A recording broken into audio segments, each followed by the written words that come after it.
la objeción de Hegel de Spinoza, leíamos constantemente, es que él empieza por la sustancia, ¿cierto?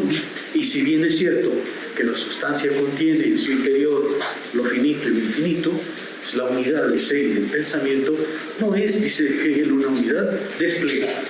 Y decíamos, es necesario detenernos un poco en ese punto porque efectivamente para Hegel el vínculo entre lo finito y lo infinito es crucial, es fundamental.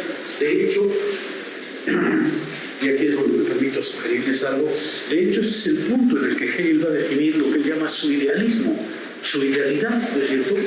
La idealidad, el concepto central de idealidad de Hegel, está metido en este pasaje de lo finito a lo infinito. Y para que vean qué más me sentía, olvidé que escribí un trabajo sobre la finitud. Si alguno de ustedes se interesa, no me acuerdo si está publicado, supongo que sí, porque en general todo se publica, pero si alguien se interesa, escribí un trabajo que se llama justamente La finitud. Una de las cuestiones que a lo largo de todos estos años en el seminario que llevamos ha sido para mí importante es tratar de clarificar algunos puntos que me parecen particularmente relevantes en Hegel, en particular en la lógica, y tratar de exponerlos con cierto detalle. Si alguno de ustedes se interesa, pónganse en contacto conmigo. Le voy a pedir que busque el artículo y que se los mande. No sé si está publicado. Si no está publicado, por favor, úselo con cierta reserva. Volvamos un poco atrás. Efectivamente, para Hegel, el problema fundamental de la filosofía, y de hecho llega a decir explícitamente la lógica, ese es el punto en el que se reconoce una filosofía verdadera y una filosofía no verdadera, en la concepción que se hace de la finitud. La concepción que se hace de la filosofía del infinito es decisiva porque ahí se juega, según Hegel, ese elemento fundamental que es cómo se comprende la relación de esa finitud con lo infinito. Y decíamos, afortunadamente Jenny lo comprendió muy bien, en la lógica Hegel se dedica a mostrar que para que algo sea finito, para que algo sea determinado como finito, es preciso que se tome en serio el término finitud. Finitud quiere decir que algo termina, que algo concluye, que algo es pasajero. ¿Sí? En un libro que traía el otro día Marcos, no recuerdo mal, las Patricia del Consejo, le muestra muy largamente cómo efectivamente el problema es que las filosofías, las metafísicas en general, suelen aceptar que todo es finito, que las cosas son finitas. Pero en lugar de subrayar su finitud, subrayan su ser. Entonces dicen, ciertamente son finitas, pero son. Y entonces se valora su ser y se infravalora su finitud. Para Hegel es muy importante valorar la finitud, es decir, mostrar que las cosas son en sí mismas perecederas. ¿Cómo son perecederas? Justamente para eso es para lo que examina la categoría del límite. Hegel nos dice, para que una cosa sea lo que es, tiene que llegar, si es finita, tiene que llegar a un punto que te deja de ser. Ese es su límite, su borde. Ahí una cosa deja de ser y otra cosa empieza a suceder. Pero, dice Hegel, si examinamos la noción de límite, la noción de borde, lo que encontraremos es que la noción de borde es de suyo contradictoria para cada ser. ¿Por qué es contradictoria para cada ser? Porque en el límite, en su límite, la cosa es simultáneamente es y deja de ser, justamente porque es un límite. El límite no es solamente algo externo a la cosa, sino es algo que le corresponde a la cosa, le corresponde a su finitud. Y por eso en el límite las cosas finitas se encuentran que son profundamente contradictorias. Esa contradictoriedad, y por eso les decía que aquí el término idealismo es muy importante, porque Hegel está mostrando aquí es algo muy importante, está diciendo el ser en su constitución de ser lleva la negatividad.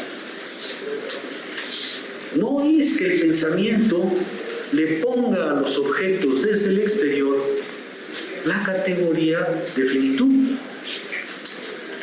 No es que el pensamiento primero vea el ser y luego lo vea pasajero, sino que por el contrario, en la constitución misma del ser, en su ser mismo, está su tránsito al infinito.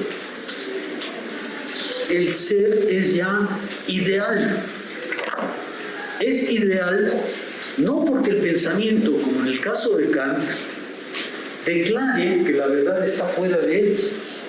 Es ideal porque idealismo quiere decir que en él está justamente su carácter de idealidad. Es esencialmente ideal. Esto es muy importante. También hay un artículo mío que se llama Idealidad, ese sí acaba de aparecer, que creo que es muy importante porque ahí se ve cuál es la diferencia del idealismo absoluto, del idealismo de Hegel, respecto a los idealismos como el de Kant, por ejemplo, y otros. Ahí largamente, en la lógica, Hegel se decide ahí largamente para discutir, entre otros son de Spinoza, ciertamente, pero también con Kant, diciendo: yo no entiendo por idealismo el procedimiento por el cual el pensamiento declara que lo finito es ideal, que lo finito debe ser considerado como ideal. Mi idealismo, por el contrario, consiste en afirmar que las cosas son en sí mismas ideales, en sí mismas negativas, pasajeras, transitorias, infinitas. No es, para Hegel este es un aspecto crucial. Su idealismo difiere de otros idealismos, no porque, como en el caso de Kant, el pensamiento declare que el ser debe ser considerado desde el punto de vista de la idealidad, sino porque para Hegel el ser es ya ideal en sus rasgos esenciales. Por eso esa parte es muy importante. Hegel introduce en la lógica la categoría de idealidad, para decir, idealidad es aquello que caracteriza al ser finito. Yo no digo que el pensamiento hace las cosas ideales, yo digo que las cosas son ideales de suyo, son ideales en su definición básica, y ese es el idealismo que él define. Este idealismo que coloca en el ser efectivamente la negatividad nos dice que el vínculo con lo infinito consiste justamente en que el ser finito, cuando encuentra su límite, cuando llega a su borde, reconoce, dice Hegel, de los seres vivos, que ese límite no es solamente un límite, es una limitación. Es una limitación, es una barrera para él. Pero como esa barrera le es interior, como esa barrera le es propia en su definición esencial, aparece en él lo que Hegel llama el deber ser. Es decir, la necesidad que lleva a la finitud de superar ese su límite, esa su limitación. Lo propio de lo finito es ir más allá de sí mismo, y eso es a lo que Hegel llama deber ser. Ir más allá de sí mismo no es una especie de deber moral como en el caso de Kant, es parte de la naturaleza de la finitud. No es un deber moral, es un impulso de la cosa misma, de la cosa finita. El deber ser para que no tiene el carácter de una obligación moral por la cual lo finito debe superarse. El deber ser en Hegel tiene el sentido de es el impulso esencial de todo ser finito cuando encuentra su borde, su limitación y va más allá. Es decir, pasa inevitablemente al infinito. De manera que para Hegel las relaciones de lo finito y lo infinito no es una relación de dos entidades alejadas que luego significarían la relación de lo finito con lo infinito es simplemente aquello que caracteriza cada ser, porque para tener un fundamento, para tener una razón de ser, el ser finito necesita de un sustrato mucho de lo que lo requiere como parte de su movimiento natural, de su movimiento esencial. Entonces, para Hegel la definición de la relación infinito-infinito es justamente la relación que caracteriza todo el movimiento por el cual la lógica, arrancando del ser, muestra la necesidad gradual, muestra la necesidad gradual de un soporte, de una infinitud, de un más allá de él, que sin embargo está en su esencia. Por eso la objeción que tiene Hegel Spinoza es radical, y sin embargo veremos que Spinoza tampoco es tan bobo. Un poco el discurso que yo me propongo dar es mostrar que Hegel tiene razón al separarse de Spinoza, pero que a veces su lectura no es del todo justa con Spinoza mismo. No se trata de poner a Hegel contra Spinoza, me parece que los dos son extraordinarios pensadores, pero es verdad que la crítica que hace Hegel a Spinoza en ese punto tiene que ver fundamentalmente con su propia concepción de las cosas. Probablemente es una lectura que no obedece del todo al intento espinosista, ahí nos vamos a detener un poco a partir de hoy también. Pero es verdad que indica una diferencia fundamental en la manera de comprender la filosofía. ¿Sí se alcanza a ver? Me detengo. ¿Preguntas? ¿Sí se ve por dónde quiero que vayan un poco las cosas? ¿Sí? La relación finito-infinito para Hegel es justamente fundamental. ¿Por qué sabemos? Porque se define su idealismo, la concepción que tiene de idealismo. Por eso insiste, una filosofía que tiene una mala comprensión de lo finito es una mala filosofía. Lo mismo que una filosofía que tiene una mala comprensión de la identidad es una mala filosofía. ¿Sí se alcanza a ver? Yo decía en una de las primeras clases que, a mi juicio, Spinoza es quizá el filósofo que por su situación histórica ha ido más lejos en la defensa de la dignidad humana, porque Spinoza tiene que enfrentar realmente un orden religioso extremadamente potente, ¿no es cierto? Y Spinoza arriesga todo para poder defender la dignidad del ser humano en esta concepción de las cosas. Pero Spinoza no es el único que defiende la dignidad humana. Hegel lo hace también a su manera. Hegel no es tan radical como Spinoza, pero es una filosofía de la libertad en sentido profundo. Eso es lo que intentaba decir a propósito de ambos. Sin embargo, el mecanismo es distinto, ¿verdad? Como veremos con Hegel, pero eso faltará un poco porque nos tenemos que acercar a lo que Hegel llama realidad efectiva para comprender la acción de las entidades finitas sobre la sustancia, ¿no es cierto? Pero avanzo un poco para aclarar tu idea. Sí. Cuando Hegel expone la realidad efectiva, él termina en un concepto que llama acción recíproca. Ese concepto es muy importante para él porque lo que él intenta mostrar, Hegel en la parte de la realidad efectiva introduce la noción de sustancia por primera vez, de absoluto. El absoluto y la sustancia en Hegel solo aparece cuando llegamos a la realidad efectiva, cuando ya llegamos a una larga demostración de por qué las cosas finitas necesitan un sustento mayor. Cuando llega a la realidad efectiva, introduce como parte final eso que llama acción recíproca. ¿Qué intenta decir con él? Y por supuesto está peleando con Spinoza claramente ahí.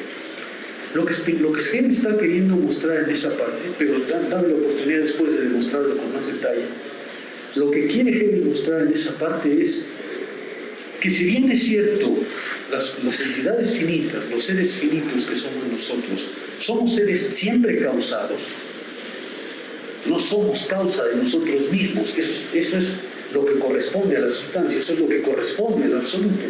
Lo absoluto sí es causa de sí mismo. Nosotros no somos causa de sí mismo, no somos sustancias. tanto para Hegel como para Spinoza, los seres finitos no son sustancias. Dependen de otra cosa, son seres causados, ¿no es cierto? Pero Hegel va a decir al final, cierto, somos seres causados, pero en la sustancia aparece una relación recíproca, ahí es donde viene el concepto de reciprocidad, por la cual los seres causados, que somos nosotros, actuamos a la vez sobre la sustancia, actuamos a la vez sobre lo que nos causa. Somos seres causados, pero no somos seres inertes ante eso. Somos seres que actúan sobre la sustancia que nos ha hecho ser.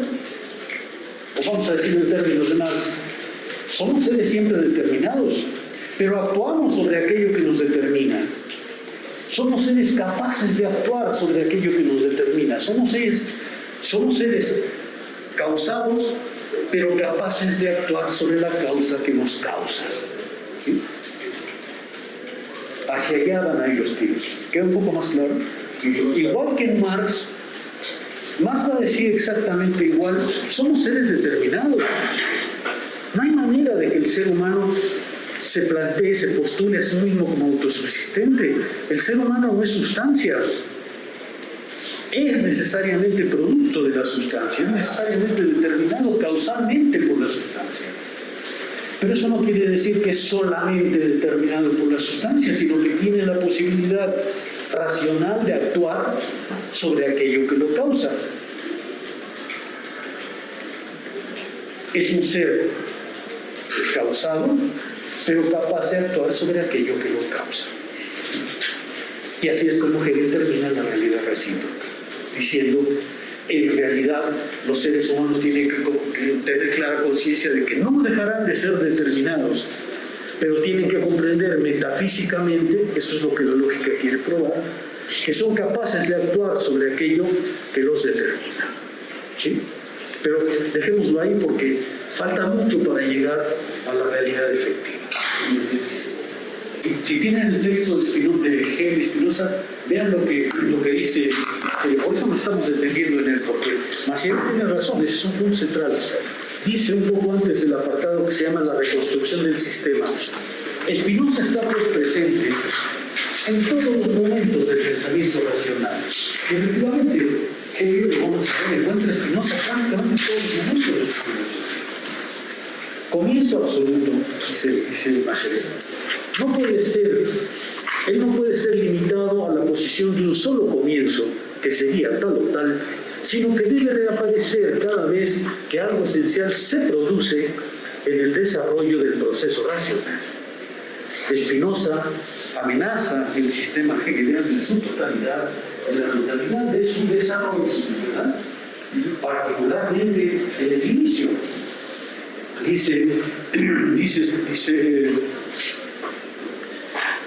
Dice Macheret, se podría decir que Spinoza es un discurso fundamentalmente anacrónico, desplazado desde el punto de vista de Hegel. Un comienzo que no es nada más que un comienzo, pero que ya se encuentra en otra parte. Comienzo que no está solamente al comienzo, sino que está en todos los momentos. Pero para Hegel este es un punto esencial. Y dice Macheret más abajo, en la sustancia, en el sentido espinosista, según Hegel, es pues todo el proceso de la lógica objetiva que se encuentra completo y resumido. Es decir, la oposición que presenta Spinoza, ahora vamos a detener en ese inicio, ¿no? Porque inicia con las definiciones y tal. Inicia con las definiciones que ven porque dice efectivamente, ahí hay un problema del inicio, del punto de partida. Y para Hegel eso le presenta un problema, porque para él siempre fue una problemática por dónde empieza la filosofía. ¿Dónde se empieza a filosofar? ¿Cuál es el inicio de la filosofía? Ya desde la enciclopedia, sobre todo en la versión del 30, del 27 y luego del 30, Hegel arranca diciendo, vamos a leerlo para que vean por qué. Dice en el parágrafo 1 de la enciclopedia, la filosofía carece de la ventaja que favorece a otras ciencias de suponer sus objetos como inmediatamente ofrecidos por la representación y de poner suponer como ya aceptado el método de conocimiento para empezar y proseguir su discurso. La filosofía de Hegel carece de la ventaja que tienen todas las otras ciencias, de que ya encuentran dado su objeto y de que también encuentran elaborado su método para poder pensar ese objeto. ¿Sí? ¿Por qué la filosofía carece de ese punto de partida? Porque para Hegel la filosofía debe ser una reflexión sin presuposiciones. Debe ser una reflexión que empiece sin presuponer dos cosas. Sin presuponer que ya sabe qué es el objeto, porque esa es justamente la tarea a construir. Y sin presuponer que ya sabe qué es el pensamiento, porque para Hegel el pensamiento no tiene ninguna a priori. Desde el punto de vista de Hegel, pues, el problema fundamental para comenzar es cómo comenzar una reflexión que debe ser una reflexión que constituya toda la experiencia del objeto que está siendo pensado y la experiencia del pensamiento que piensa ese objeto simultáneamente. Esa es la exigencia hegeliana. Es una exigencia de muy alto nivel, como ustedes pueden ver. Es una exigencia que supone que la filosofía confía enteramente en la reflexión para, a través de la reflexión, reconstruir todos los momentos de la experiencia. Por eso es que el inicio para Hegel también es un problema. Y al reprochárselo a Kant, ahorita veremos, Spinoza, al reprochárselo a Spinoza probablemente no comprende bien del todo el sentido de Spinoza. Ahorita hablaremos un poco de eso. Pero desde luego encuentra un punto de separación, porque para él el problema del comienzo es el problema de dónde debe la filosofía iniciar. Hegel ha tenido varias respuestas. Veamos alguna de ellas. En el inicio de la lógica, pero en la versión todavía de 1816, en la versión del 12 y luego del 16, Hegel arranca diciendo la lógica diciendo, ya puse la fenomenología, porque la fenomenología es el punto de partida. Veamos lo que dice. En el inicio de la lógica, Hegel pone un apartado que se llama ¿por dónde ha de hacerse el inicio de la ciencia? En la página 215 de la edición de Luke. ¿Por dónde debe hacerse el inicio de la ciencia? Se comienza la lógica. ¿Por dónde hay que comenzar? Y dice, aquí va a decir, para eso hice la fenomenología. Ahorita vamos a ver un cambio que va a ser. Partiendo de la fenomenología del espíritu, de la ciencia, de la conciencia, en cuanto a ciencia del espíritu que aparece, se presupone, dice Hegel, que lo resultante de ella es el saber puro, como verdad última, absoluta de aquel. En la fenomenología del espíritu, dice Hegel, hemos llegado a un punto que se llama saber puro. Y ese saber puro, esa unificación que la conciencia ha logrado a través de su propia experiencia para saberse efectivamente unificada al ser, para mostrar que el saber puro es justamente la unificación del ser y del pensamiento, ese es, dice Hegel, el punto de partida de la lógica. Dice, la lógica es la ciencia pura, el saber puro en su extensión y su despliegue. Hegel está diciéndonos, la lógica es la continuación de la fenomenología del espíritu, porque la fenomenología del espíritu ha producido el concepto de saber puro. Y ese concepto de saber puro, como unificación del ser y del pensamiento, es el punto de partida de la lógica. La lógica puede ahora confiar en que a través de la reflexión va a poder reconstruir gradualmente toda la experiencia del objeto y toda la experiencia de sí mismo. ¿Sí queda claro este punto? La fenomenología ha mostrado que el punto de partida de la lógica debe ser la convicción de que hay una unidad entre ser y pensamiento, gobernada naturalmente por el pensamiento, y que es a partir de ahí donde la lógica puede empezar, donde puede empezar lo que Hegel llama un reino de sombras, ese reino de sombras por el cual, a través de la reflexión, vamos a poder reconstruir la experiencia del pensamiento que subsume al ser en su esencia. El saber puro es la certeza convertida en verdad. Ese es el recorrido de la fenomenología, ¿no? La fenomenología empieza por la certeza y acaba por la verdad. La fenomenología empieza con la certeza sensible y muestra que la verdad de la certeza sensible es justamente esa unificación del ser del pensamiento. La certeza se ha hecho verdad. Pues ese es exactamente la lógica. El punto de partida de la lógica es justamente ese. El saber puro es la certeza convertida en verdad. O sea, la certeza no enfrentada ya al objeto. La certeza, la acción de la conciencia ya no está enfrentada al objeto. Eso ya lo venció en la fenomenología. Sino que lo ha interiorizado y lo sabe como siendo sí misma. Y que igualmente, del otro lado, ha abandonado el saber de sí como saber de una cosa enfrentada al objetual, sin ser sino la aniquilación de este. Ha hecho dos movimientos. La certeza se ha hecho verdad, porque la conciencia ya no se sabe enfrentar al objeto. Pero además, también sabe que el pensamiento de ella, que ha abandonado todo saber de sí, como de una cosa que estaría enfrentada a los objetos. Ya se acabó la contradicción entre objeto y pensamiento. Ya se acabó la contradicción entre ser y pensamiento. Ese es exactamente el punto de partida de la lógica. El saber de sí se ha exteriorizado y forma unidad con su exteriorización. Perdón que me detenga en esto, pero es que es importante para que comprendan lo que Hegel está diciendo como punto de partida. El saber de sí se ha exteriorizado y forma unidad con su exteriorización. El pensamiento, el saber de sí mismo, la reflexión de la conciencia, se ha hecho mundo exterior. Se sabe en el mundo, se reconoce en el exterior, sabe que eso es su horizonte. El saber puro, recogido en esta unidad, ha asumido tanto toda referencia a otro como la mediación. El saber puro recogido en esta unidad, ha asumido toda referencia a otro como la mediación ahora es inmediatez simple.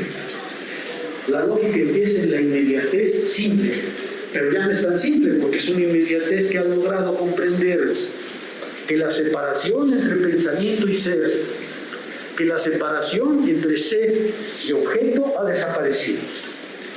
Es inmediatez simple, pero como resultado de una larguísima experiencia por la cual la fenomenología ha mostrado que la conciencia sensible alcanza la verdad. ¿Sí queda claro? Vean ustedes, ¿dónde comienza la ciencia, la filosofía? La filosofía no comienza como las ciencias usuales, en la separación entre un objeto y una conciencia, sino que comienza la filosofía para Hegel en la afirmación de que el pensamiento ha logrado ya subsumir esa exterioridad, se ha exteriorizado él mismo y él es ahora toda verdad. Por eso la lógica puede empezar ahí. Ese es el punto de partida de la filosofía. ¿Está bien si insisto un poco en ese punto? Dice que además estamos leyendo la lógica, cosa que no es usual en los cursos de aquí en la universidad. Eso solo lo hacemos los orantes, que nos reunimos todos los miércoles desde hace ya años. Dice que esa mirada retrospectiva sobre el concepto del saber puro es el fundamento del que proviene el ser, a fin de constituir el inicio de la ciencia absoluta. Esa mirada retrospectiva sobre el concepto de saber puro que desarrollé en la fenomenología es el fundamento del que proviene el ser, a fin de constituir el inicio de la ciencia absoluta. La apuesta hegeliana es pues muy radical. Nos va a decir, la lógica es la ciencia pura. porque es capaz de mostrar que el pensamiento, la reflexión, ha sido capaz de subsumir todo objeto exterior y ahora puede producir toda experiencia en su propio despliegue. Esa es la lógica. Como la lógica va a reconstruir el ser, pero ya no el ser inmediato, sino el ser mediado de la reflexión, la lógica es también ontología. Es decir, es la verdad de las cosas como son, no de las cosas inmediatas, porque eso ya vimos que quedó atrás, sino la verdad de las cosas como son, esencial. O bien, en segundo lugar, Hegel siempre usa las fórmulas de, ya lo dije de una manera, ahora lo voy a decir de otra. O bien, en segundo lugar, a la inversa, el inicio de la ciencia absoluta tiene que ser el mismo inicio absoluto porque nada le está permitido presuponer. Relevo. O bien, en segundo lugar, a la inversa, el inicio de la ciencia absoluta tiene que ser el mismo inicio absoluto. Nada le está permitido presuponer. Nada le está permitido presuponer. Tiene que ser inicio absoluto. Tiene que ser inicio sin ninguna determinación. Tiene que ser un inicio tal que no presuponga ni al objeto ni al pensamiento. Porque esa experiencia ya la superó, según Hegel, en la fenomenología. ¿Sí queda claro? Por eso, para Hegel, el punto de partida de donde empezar con ustedes ven es determinante.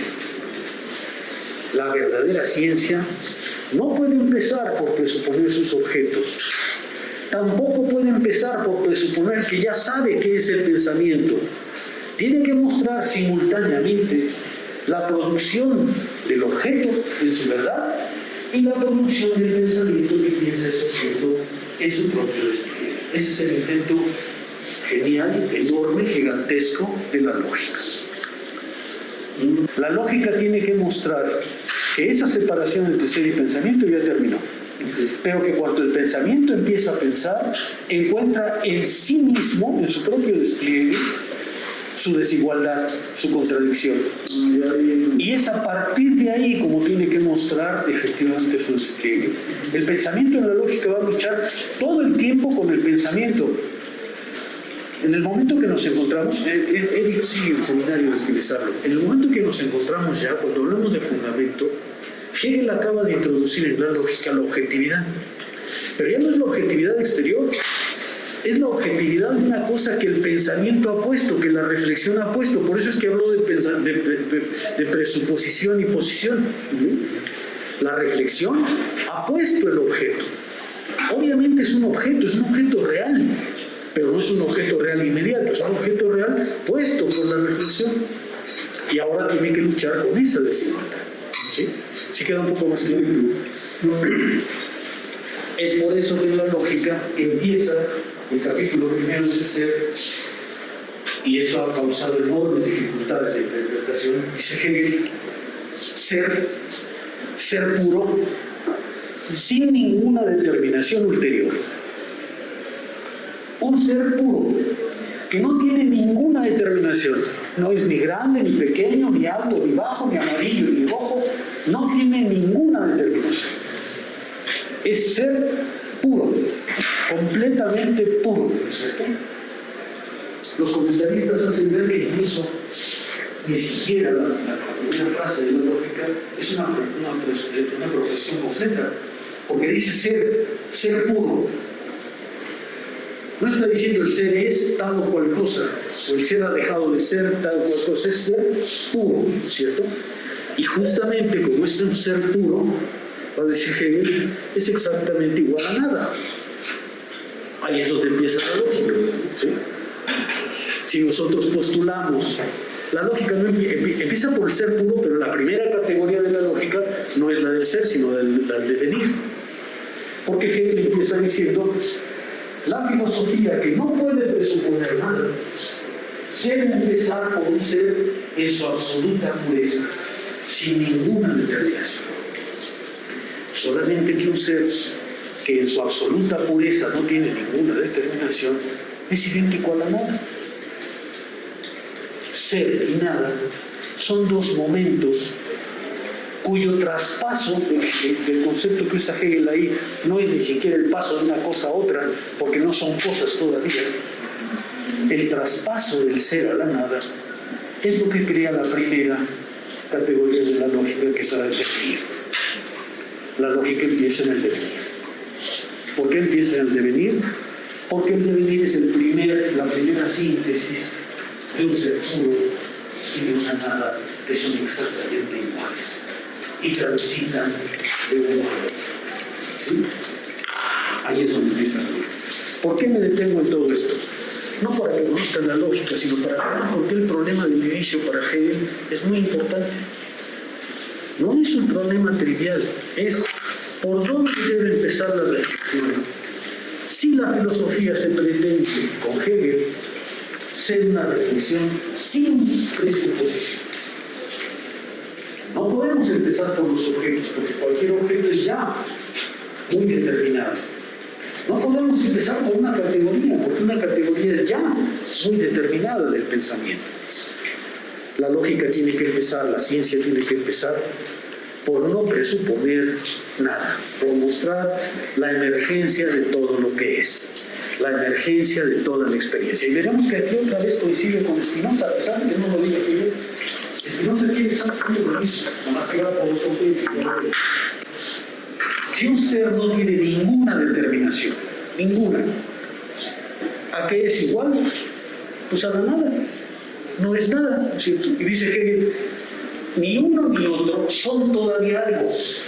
Son simplemente el punto de partida de la reflexión que se ha colocado en el momento de no presuponer nada. Ahora, como encuentra que el ser y la nada son idénticos en el sentido de que no son lo mismo y sin embargo se oponen, la primera categoría es justamente el tránsito permanente, dice Hegel, del ser a la nada y de la nada al ser, del ser a la nada y de la nada al ser, del ser a la nada y de la nada al ser. Y ese es exactamente el devenir. Ahí empieza la lógica. En el devenir. ¿Por qué? Porque el pensamiento lo que ha hecho es colocarse en un punto de extrema abstracción. Ahora, justamente lo que Hegel nos acaba de decir es: no me crean nada más así, ya les dije que en la fenomenología vieron esa experiencia. Ya se dieron cuenta que no pueden partir del objeto como la certeza sensible y tampoco pueden partir del pensamiento como si ya supieran a priori qué es el pensar.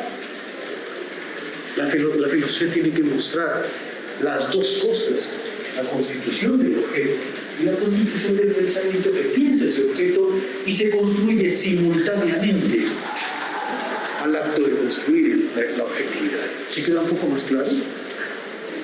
Todo esto para decirles, vean por qué para Hegel el problema del principio es muy importante. Y por eso me parece que la entrada de Spinoza pues es muy brutal, ¿no? Porque él nos pone frente a la sustancia, frente a lo más complejo. La sustancia en Hegel se encuentra al final de la doctrina de la esencia, justo en la entrada del concepto. La sustancia en Spinoza se encuentra en el primer momento. Y eso es lo que a Hegel le parece que hace que la filosofía de Spinoza, siendo verdadera, sin embargo, carezca del despliegue que él sí ofrece. ¿Sí se ve? Eso es el punto que a mí me queda ahorita claro. ¿Sí se ve? Doctor, una cuestión más. En este día estuve leyendo la ética y justamente les comento que esto lo traje en la proposición 7 de la ética de la segunda parte. Yo encontré lo que pensaba que era ya el argumento, la proposición que le daba validez a lo que hemos insistido durante el curso, ¿no? La unión del ser y pensamiento, ya en el caso de Spinoza. Pero aquí justamente tengo, bueno, la nota del traductor, afirma que es lo que se da es una premisa o un argumento de corte paralelo, en donde por un lado las cosas están y el otro las ideas. Entonces, en este sentido, no sé a qué se deba este cuestionamiento de paralelismo, porque, bueno, por pura definición, paralelismo son dos cosas que por más que nos prolonguemos no se van a unir, ¿no? tienes razón, amigo, pero te pediría que esperáramos ese punto. La tesis del paralelismo en Spinoza es una de las más complicadas de explicar. ¿Sí? Lo que es verdad, lo que Spinoza va a mostrar desde el principio, es que efectivamente para él el atributo extensión y el atributo pensamiento son parte de la esencia de la sustancia, de Dios. Por ahorita quédate con eso. El ser y el pensamiento están en Dios, están en la totalidad. Ya después veremos la tesis del paralelismo, que es uno de los puntos más complejos de seguir en el caso de Spinoza. Hegel se lo va a reprochar, por supuesto. ¿Sí? Pero por ahora lo que importa es que desde las primeras definiciones Spinoza nos va a decir la sustancia tiene dos atributos, extensión y pensamiento, y los dos son infinitos. Y después la de Spinoza, y efectivamente cada uno corre por su camino paralelo, ¿no es cierto? Ya vemos por qué lo hace, pero otra vez, Spinoza sí tiene esa dificultad, pero no es una dificultad sensible, es una dificultad que indica un interés específico en él. Sí, ¿Podría explicar un poco más la idea del ser puro? Es que me parece que no sé si puede haber alguna relación con alguna forma en la que se puede como hablar de Dios, en la idea de, pero no sé si esta idea del ser puro es realmente teórica o se requiere como un sentido ontológico a algo. Es extremadamente abstracta y todavía no es ontológica. A ver, hay varias maneras de entender ese inicio de Hegel, y esa es una de las partes más discutidas de la lógica de Hegel, ¿no? El inicio, el ser puro. Porque hay muchísimos que piensan, como Heidegger, que no tiene ningún sentido. Lo que Hegel está diciendo es, para que nosotros lleguemos al concepto del ser puro, la filosofía ha necesitado una larguísima experiencia. ¿Sí? Porque la conciencia tiene a pensar inmediatamente en seres existentes, ¿no es cierto? Y el problema de los seres existentes es que nunca son simples. El ser puro obedece, el inicio de la lógica obedece a un esfuerzo extraordinario ya de abstracción que Hegel creo que asimilaría toda la historia de la filosofía. Por fin hemos podido enunciar algo que no es nada más exterior, sino que es un ejercicio de pensar que se coloca en su punto de partida cero, el punto de partida más elemental posible. ¿Sí? Los elotas hablaban del ser, por supuesto, pero entendían por ser también exterioridades.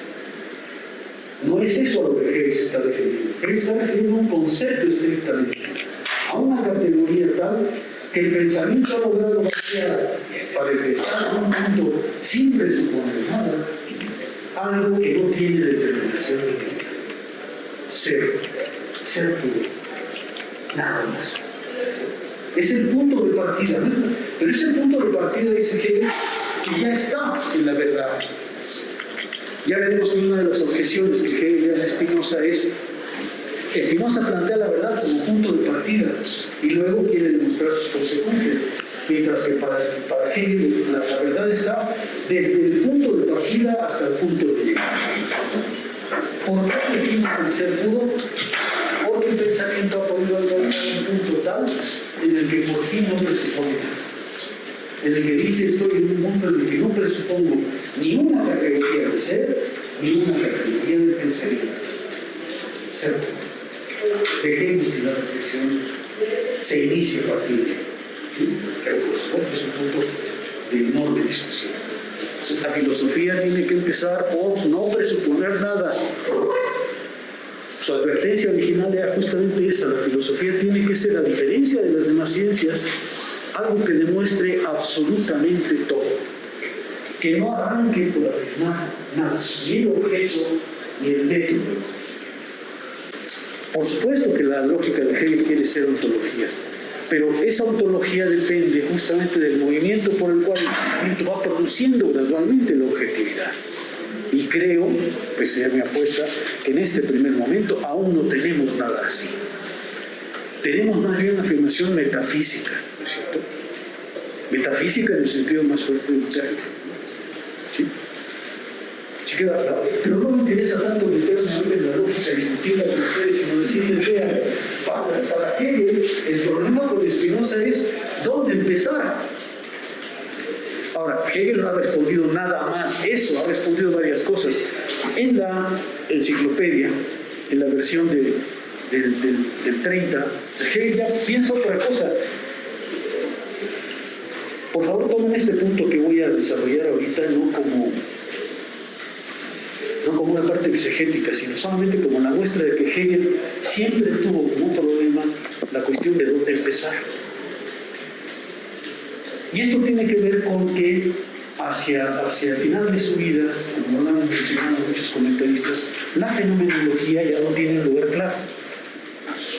Y por eso les leí la lógica, porque en la lógica todo dice el punto de partida de la filosofía es lo que la fenomenología ha tenido que mostrar, pero para 1817-30 ya no piensa así. Deja la fenomenología que no encuentra lugar en el sistema, como ustedes saben, la fenomenología no forma parte del sistema. Entonces todos los comentaristas se preguntan ¿y qué papel le daría Hegel a la fenomenología final? En el sistema contenido en la enciclopedia no está la fenomenología. Hay una enorme discusión de bueno, ¿y qué papel juega la fenomenología? ¿Por qué Hegel la deja de lado?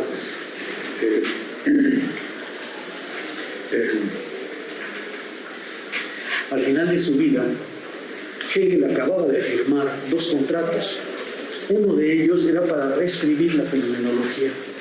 Lamentablemente solo avanzó unas pocas líneas y nos quedamos en espera de el viejo Hegel, cómo vería su fenomenología, ¿no? ¿Qué nos diría?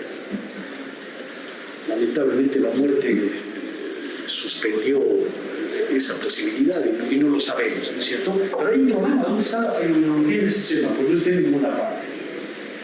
Y entonces en la enciclopedia justamente lo que Hegel va a decir literalmente es la filosofía empieza por la voluntad pura del pensar.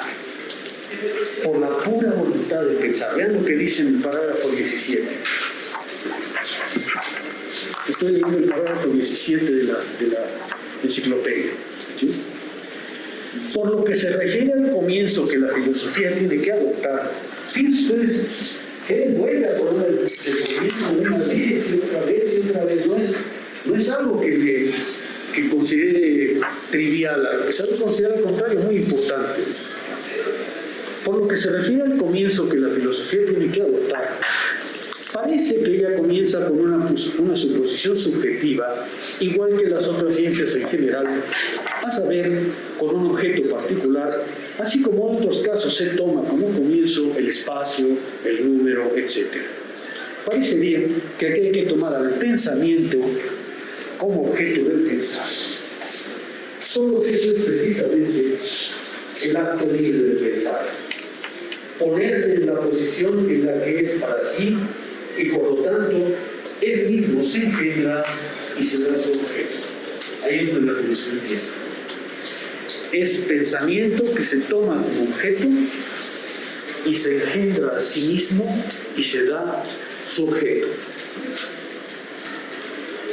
La filosofía debe empezar, pues, va a decir Hegel, por el puro acto del pensar, por el puro acto por el cual el pensamiento se da a sí mismo su propio objeto.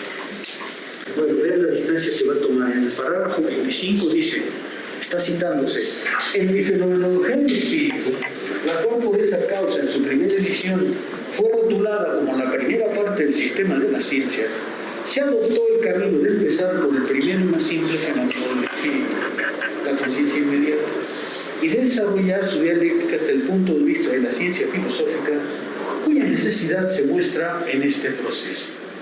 Pero ahora, ¿dónde hay que empezar? Dice Hegel, en la pura voluntad de pensar. En la pura voluntad de pensar, ¿cierto? Hegel parece decirnos, basta porque el pensamiento se tome a sí mismo como objeto, que reflexione sobre sí y se engendre y se vea ser objeto para que la filosofía pueda comenzar. Pero debe comenzar por la pura voluntad de pensar. Por la pura voluntad de pensar libremente. Insisto, para Hegel el problema del inicio es muy importante y por eso Spinoza le parece que arranca justamente por el lado contrario a la que él empezaría, ¿verdad? ¿Sí queda claro? Me detengo a ver si hay comentarios aquí y avanzamos. Yo tengo una duda, doctor. ¿Cuál sería la especificidad de este comienzo del pensar que propone Hegel con la conclusión a la que llega Descartes, que termina, según yo, hasta donde alcanzo a ver, siendo muy parecida, ¿no? En un pensamiento que se cuestiona a sí mismo y que pues llega así, y a partir de allí pues comienza la construcción de todo lo demás. Sí, pero en el caso de Descartes es justamente el inicio de la filosofía moderna por esa afirmación del yo pienso, ¿es verdad? Ahora, soy yo el que va a pensar, soy yo el que articula la verdad de las cosas, ya no está en la religión, ya no está en las palabras de otro. La filosofía, decíamos en algunos cursos, con Descartes, deja de ser la servidumbre de la teología y empieza por sí misma a pensar. Solamente que el yo pienso, según Hegel y según Spinoza también, tiene el carácter de una cosa subjetiva. Mientras para Hegel, cuando dice pensamiento, cuando dice libertad de pensar, no dice yo pienso, sino se piensa. Hay la voluntad de inscribirse en el movimiento puro de pensar. No se trata de que yo me afirme, sino que se trata de comprender el movimiento por el cual el pensamiento se despliega y se engendra a sí mismo sin ninguna intervención subjetiva. ¿Sí? En eso recibiría justamente la diferencia, ¿no? Aquí no está para nadie. ¿Algún comentario más? Sí, a mí justo eso me despierta bastante interés, ¿no? Como esta distinción entre el comienzo en Descartes y justo en Hegel, ¿no? Porque me parece que hay una crítica bastante fuerte a la idea de la duda radical, ¿no? El pensamiento no puede empezar por la duda radical porque justamente esta duda presupone, ¿no? Que el pensamiento puede abarcar en su totalidad la realidad objetiva inmediatamente, ¿no? Y eso es como algo con lo que Hegel no estaría de acuerdo, ¿no? Y creo que también está relacionado a la crítica que hace en la fenomenología al comienzo que toma Schelling, ¿no? Y es un poco relacionado también al comienzo de Spinoza, ¿no? El absoluto no puede ser punto de partida de la filosofía porque ya tiene dentro de sí presuposiciones muy fuertes, ¿no? En cierto modo, similar a la duda de Descartes, Schelling considera necesaria la duda del objetivo, ¿no? Hay como una duda ya no subjetiva del yo pienso, sino se vuelve una duda más global, ¿no? Es esta duda ante pues, la indeterminación absoluta, ¿no? De la noche en donde todos los gatos son negros, ¿no? Y justamente me parece que lo que Hegel busca eliminar es estos puntos de partida que sean los objetivos, sino él plantea, al menos en la fenomenología, que el punto de partida sería algo así como una filosofía de la identidad, ¿no? Una filosofía en la que se piensa desde el principio la unidad de ser el pensamiento y se empieza a problematizar, ¿no? Y justamente esto que me llama la atención de cómo se le da la vuelta, ¿no? En la enciclopedia, en la ciencia de la lógica, ya es el punto de partida del saber absoluto y no el elevarse de la conciencia al estado de ciencia, ¿no? Esto me parece bastante interesante que Hegel dice que no se puede tomar la duda universal como punto de partida, ya que la conciencia natural es ajena a la reflexión filosófica, es necesaria para una duda racional, ¿no? Es para una duda radical, perdón, ¿no? Digamos que justo el punto de partida de Descartes es esta duda radical ante el objetivo, ¿no? ¿El objetivo existe o no existe? Justamente la fenomenología sigue la evolución concreta de esta conciencia que aprende a dudar de sí a través de la experiencia, ¿no? Eso es lo esencial, ¿no? Que la duda no puede ser punto de partida porque la conciencia tiene que hacer su experiencia de cómo aprende a dudar de las cosas, ¿no? De cómo se cuestiona ella misma lo que ella misma había presupuesto como verdadero, ¿no?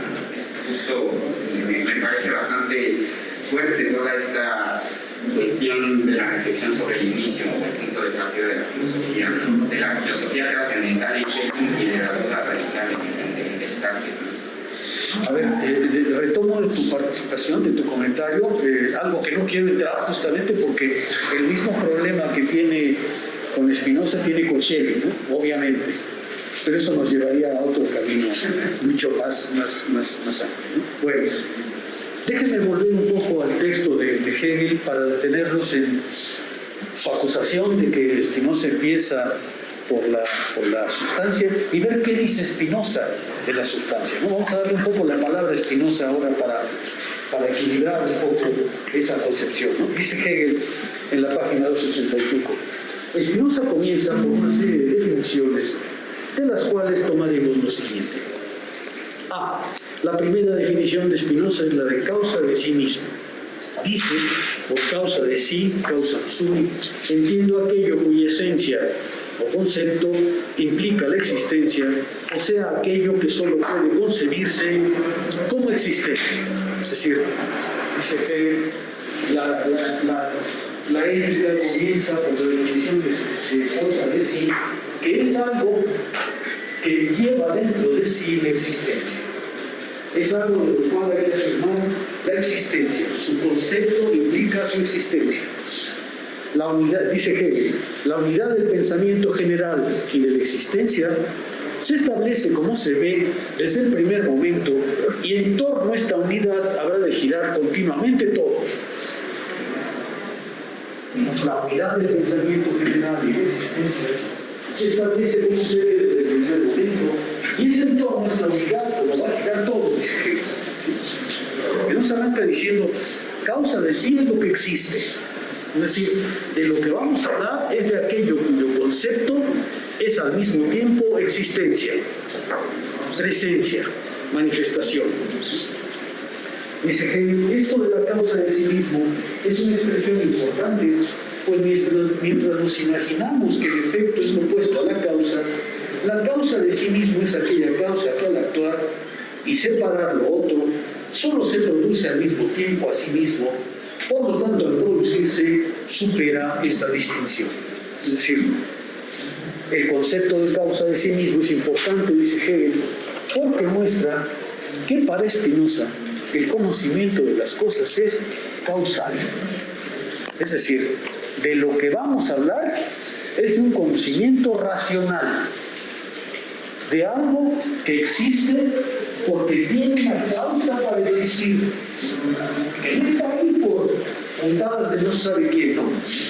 La causa de sí es algo que existe porque en su concepto es el existir.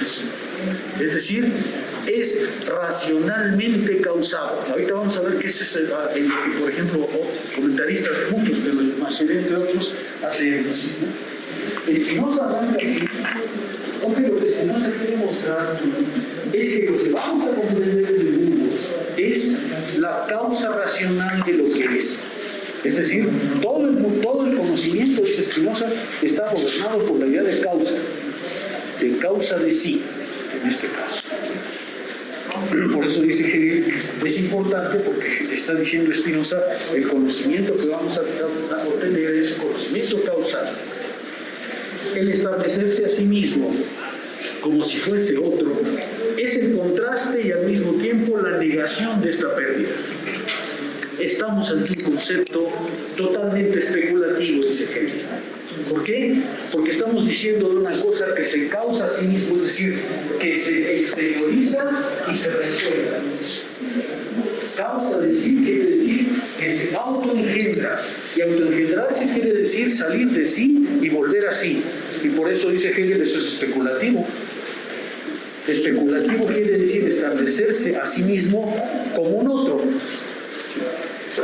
Hegel está diciendo, cuando atribuyamos la causa de sí a Dios, diremos, Dios es producto de sí mismo, se engendra y se manifiesta a sí mismo. Y por eso es especulativo, dice Hegel. Es especulativo porque está mostrando que Dios no está nada más en las alturas, sino que se va a presentar como existencia.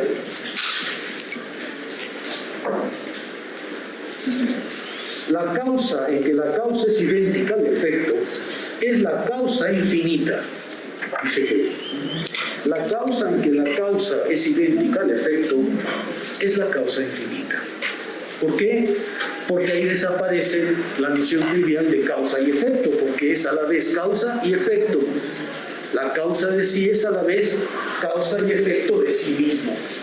Y por tanto, contiene los dos extremos. No es nada más causa de un efecto de una causa, sino es causa de sí. Es lo que se causa a sí mismo como efecto. Y ese es el punto de partida importante. Quiero devolverle un poco la palabra a Macherey y Spinoza para que vean por qué Spinoza empieza por ahí y por qué no es un inicio absurdo. Es diferente a lo de Hegel. Hegel tiene razón en oponerse, es insistir en eso. Pero no es un inicio bobo de Spinoza. Spinoza tiene fuertes razones para iniciar por ahí. Déjenme citar algunas partes de Macherey, porque me parece una de las lecturas más inteligentes de Spinoza y que deja claro por qué empezar ahí. ¿Cómo procede el inicio de la ética? Dice Macherey. El principio de la ética desarrolla, a través de una forma demostrativa y razonada, y bajo el nombre de Dios, una ontología general que examina las condiciones en las cuales hay una naturaleza de las cosas que puede ser, en tanto que tal, el objeto de un conocimiento sistemático articulado alrededor de la categoría central que es la necesidad, la cual constituye el tema conductor del deseo. Fíjense, ¿por qué empieza Spinoza así? Porque Spinoza quiere mostrar de una forma demostrativa y razonada, bajo el nombre de Dios, una ontología general que examina las condiciones en las cuales hay una naturaleza de las cosas que puede ser, en tanto que tal, conocimiento sistemático, articulado alrededor de la categoría central de necesidad. Spinoza arranca así, porque Spinoza lo que quiere mostrar es que bajo el término de Dios está el orden natural de las cosas que se produce causalmente, es decir, bajo el régimen de la necesidad. Spinoza, como Hegel, es un necesitarianismo. Es decir, Spinoza, lo mismo que Hegel, quiere mostrar que el orden de las cosas que se llama Dios es un orden causalmente estructurado, es decir, bajo el régimen de la necesidad. Y como es bajo el régimen de la necesidad, la ética quiere mostrar la absoluta necesidad de que las cosas son como son. Por eso arranca ahí. ¿Sí se ve? Spinoza tiene razón al decir, hay que empezar por la causa de todas las cosas, porque empezar por la causa de todas las cosas es dar razón de su necesidad, de su existencia. ¿Sí? Spinoza está diciendo desde el principio que el proyecto es profundamente racional.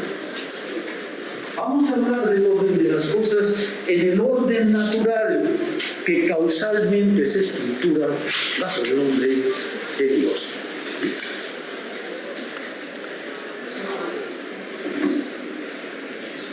Es, dice Macherey, a la manera de Hegel, el problema del inicio, y es verdad. Nada más que, como ustedes ven, es un problema del inicio distinto, conceptualizado de manera distinta. ¿Sí? Spinoza arranca así porque Spinoza quiere decirnos, hay un orden causal en todas las cosas. Todas las cosas que son tienen una razón de ser. Y el universo no está librado al azar, está librado a la necesidad. Y por tanto, el punto de partida es el régimen causal por el cual las cosas son. Ahora bien, dice Macherey, ahorita voy a insistir en otros puntos. ¿Por qué empezar por Dios? Dice Spinoza, dice Macherey, a propósito de Spinoza, ¿qué clase de Dios y por qué con él? Vean ustedes, Spinoza arranca con Dios, pero no es porque sí, arranca con Dios porque tiene razones particulares, conceptuales y epistemológicas muy fuertes. Dice Macherey, se trata en realidad del verdadero conocimiento de Dios, y este tema tiene una función teórica precisa en el pensamiento de Spinoza, que ya había sido definido en el Tratado de Inventación, Tratado de la Reforma del Entendimiento. No podemos comprender nada de la naturaleza si no desarrollamos simultáneamente el conocimiento de la primera causa, es decir, de Dios. ¿Ven ustedes? No podemos comprender nada respecto a la naturaleza, dice Spinoza, si no desarrollamos simultáneamente el conocimiento de la primera causa, es decir, Dios. Para Spinoza no podemos conocer nada si no conocemos el tratamiento de la primera causa, es decir, de Dios. Y por eso empezamos con Dios.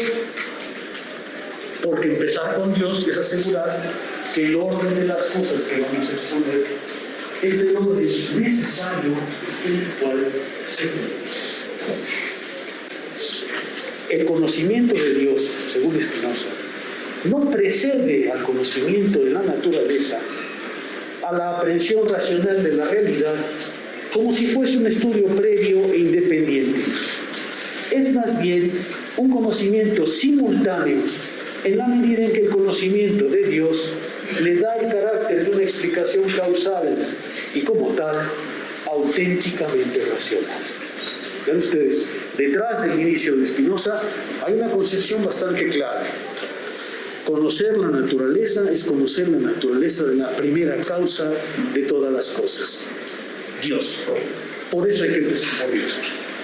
Hay que empezar por Dios, porque empezar por Dios quiere decir asegurar que el tratamiento que tenemos de todas las cosas es racional, causal, necesario. ¿Sí se ve seguro? Lo que estoy diciendo es respetemos a Spinoza, Spinoza no es así nomás el que se equivoca, porque no. Hegel tiene razón al pelearse, pero no, eso no quiere decir que hay que dejar a Spinoza para nada de lado. Está diciendo Spinoza, tiene una razón fundamental. Hay que empezar por la causa de todas las cosas, porque esa es la única manera de comprender racionalmente lo que es. Es decir, empezar a partir de Dios para Spinoza es adoptar el orden según el cual es preciso filosofar. Esto es, el de la totalidad de aquello que es la causa de todo. Cita Spinoza: todos deben en verdad acordar que sin Dios nada puede ser y nada puede ser conseguido, porque nadie puede discutir que Dios es la única causa de todas las cosas, tanto de su esencia como de su existencia. Es decir, que Dios es la causa de las cosas, no solamente como suele decirse, según son hechas, secundum fieri, sino según su ser, secundum esse.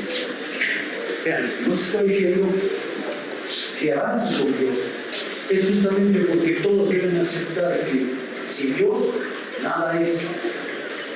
Nada es, no solamente según se hace, según se es. Y por eso hay que empezar, dice, por Dios. ¿Ven ustedes lo que estoy intentando decir?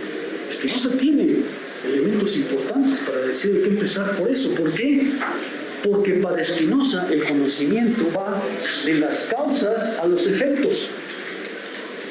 El verdadero conocimiento va de las causas a los efectos y no a la inversa, del efecto a la causa. Ahorita al rato me voy a detener un poco en eso, porque esa es una de las grandes oposiciones de Hegel a Descartes. Para Spinoza, conocer una cosa es conocerla a partir de su causa, va a decir a partir de su causa próxima. Y si no somos capaces de articular el conocimiento así, no estamos conociendo. Déjenme hacer aún para decir.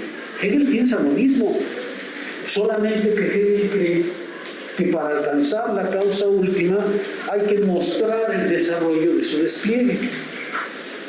Y por eso cuando dice Hegel, ya acabaron de leer el libro, ahora sí ya pueden empezar. Ahora sí ya pueden saber de qué va desde el principio.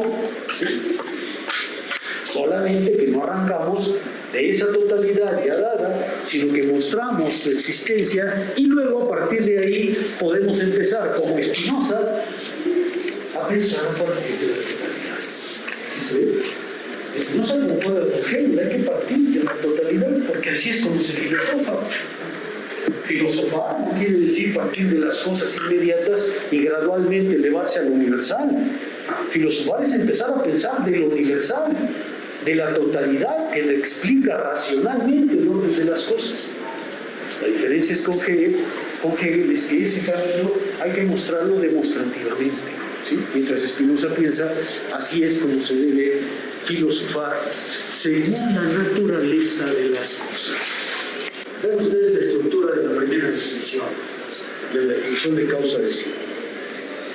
Estoy sacándolo de Machelet, pero también de Guédon y de La Roca. Ellos examinan. A ver, vamos a ver la primera definición. ¿Qué nos dice la primera definición? La primera definición no es la de Dios, sino la de causa de sí. Es la causalidad, es decir, el esfuerzo por explicar todas las cosas por su causa. ¿Por qué es preciso comenzar por una cosa que es causa de sí, es decir, causa absolutamente? Porque es preciso empezar por la esencia. Es preciso empezar describiendo la esencia de Dios. Causarse a sí mismo es una propiedad, pero es una propiedad que corresponde exactamente a la esencia de Dios. Se trata de pasar de la esencia o naturaleza de Dios a su existencia, y por eso empieza con la definición de causa de sí. Aquello que produce su propia existencia. Aquello que por su esencia, por su concepto, produce su existencia. Se produce a sí misma en la existencia. ¿Por qué empieza por la causa de sí? Dicen los comentaristas, porque eso es lo que hace que la sustancia, que va a aparecer después, tenga una causa, es decir, que sea conocida. Spinoza no empieza por la sustancia, porque lo primero que dice es, para que la sustancia sea conocida debe tener una causa. Por eso la primera definición no puede ser la de sustancia, sino la de causa. Porque entonces sabemos, dada la primera definición, que cuando aparezca la definición de sustancia, esa sustancia tiene causa, tiene una razón de ser. Es lo sustancial que explica aquello por lo cual eso existe. Es decir, da a conocer cómo existe eso sustancial y hace posible la ciencia de la primera causa. Dicen los comentaristas, no se introduce primero la noción de causa de sí. Están diciéndonos, con eso afirmo que lo que viene después tiene una causa, tiene una razón de ser. Después aparece la sustancia, pero por ahora lo que importa es hacer ver que eso que aparecerá después en la definición de sustancia ya tiene una razón de ser. Es causalmente comprensible.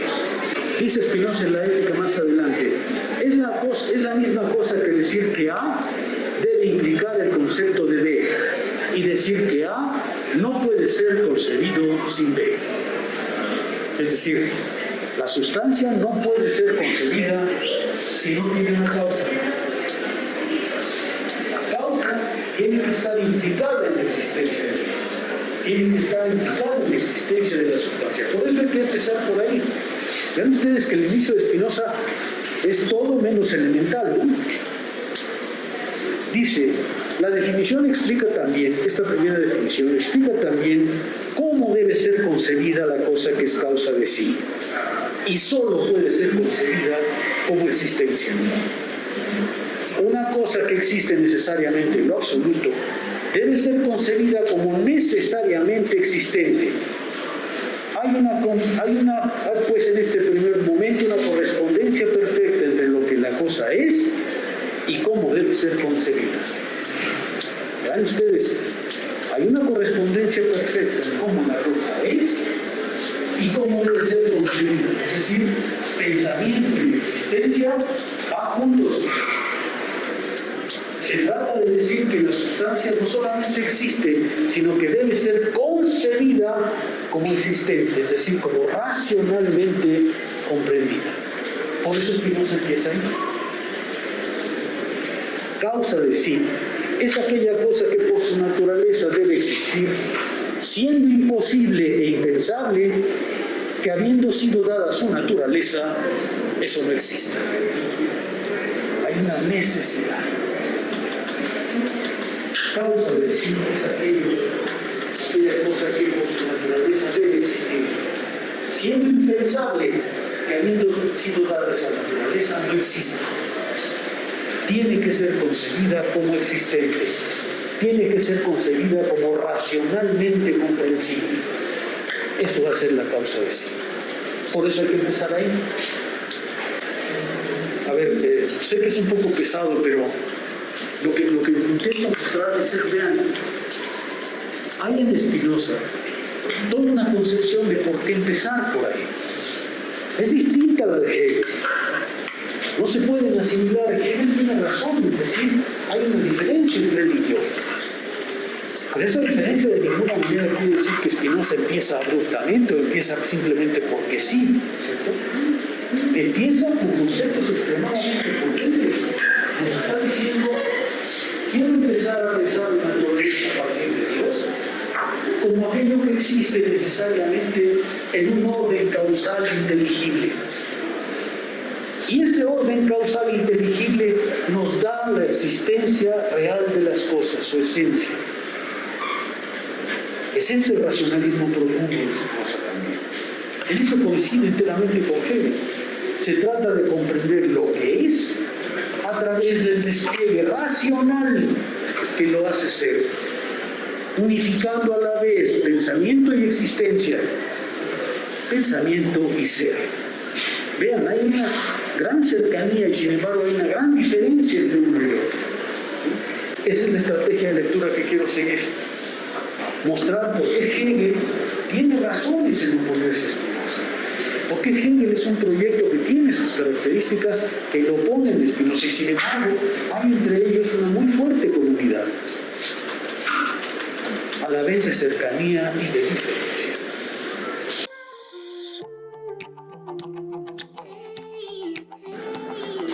Escape to the genuine Mayan culture at Tulum, Mexico. Casa Bix Abil was inspired by ancient Mayans' way of life, originated in the 12th century.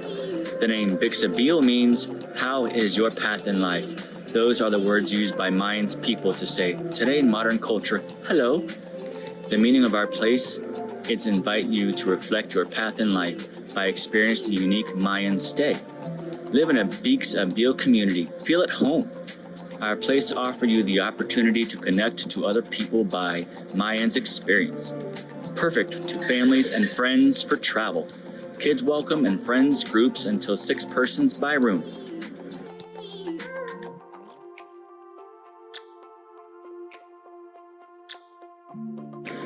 Enjoy our common amenities. Community kitchen, breakfast area, rooftop bar, co-working area, restroom, free bikes, and a wonderful pool.